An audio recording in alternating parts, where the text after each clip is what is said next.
Benjolan kelenjar getah bening itu adalah kelenjar yang berfungsi sebagai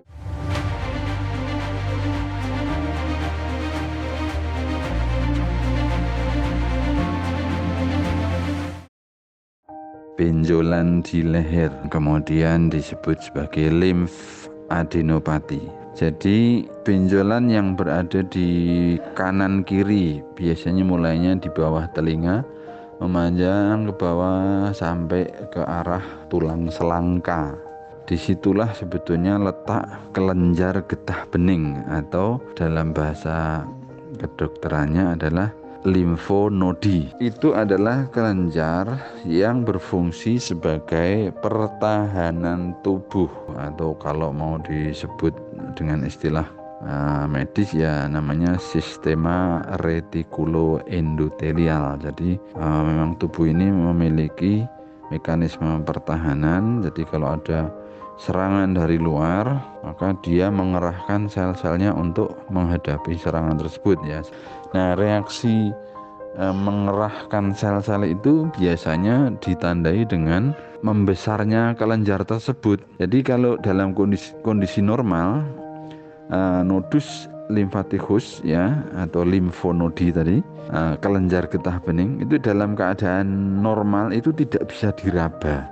Kita punya banyak, bahkan ratusan, itu bisa sampai ya 800-an itu di daerah leher itu, tapi tidak bisa teraba karena memang bentuknya kecil. Nah, begitu teraba maka konotasinya mesti tubuh ada masalah gitu. Nah, masalah yang paling ringan yaitu ada infeksi.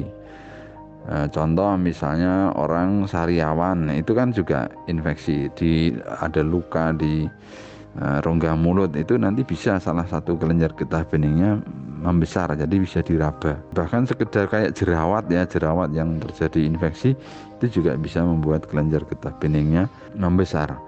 Atau infeksi yang tidak kelihatan, misalnya kalau anak-anak kecil suka disebut sakit flek ya, itu sebetulnya infeksi kuman bakteri TBC anak yang kemudian menyebabkan pembesaran di kelenjar getah bening leher.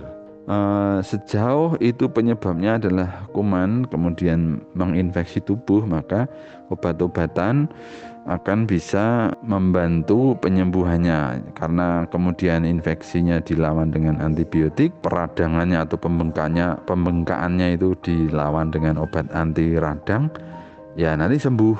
Menjadi masalah ketika pembengkaannya itu disebabkan karena tumor atau orang bilang kanker kelenjar getah bening. Tumor kelenjar getah bening itu bisa primer artinya memang kelenjarnya sendiri yang berubah menjadi tumor atau kanker.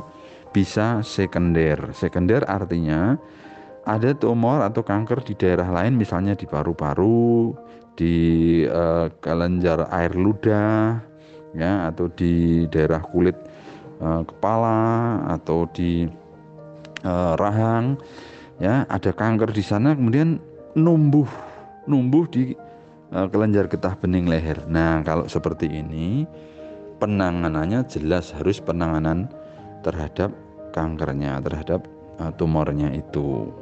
Nah, biasanya tetap dengan operasi. Jadi kalau itu sekunder ya tumor primernya harus diangkat, kemudian kelenjar getah beningnya juga harus diangkat. Kalau primer ya berarti hanya kelenjar getah beningnya saja yang diangkat, yang membesar tersebut. Nah, biasanya tuntasnya pengobatan kelenjar getah bening ini, kalau itu adalah kanker, maka dengan namanya radioterapi atau penyinaran dengan sinar radioaktif, dan kemoterapi atau pengobatan infus ya dengan obat-obatan anti kanker. Tidak usah takut, tidak usah khawatir, pokoknya semua penyakit itu ada obatnya ya. Yang penting kita ikhtiar ya kepada pihak-pihak yang memang memiliki kompetensi dan kapabilitas yang cukup untuk menangani penyakit ini. Terima kasih, semoga bermanfaat.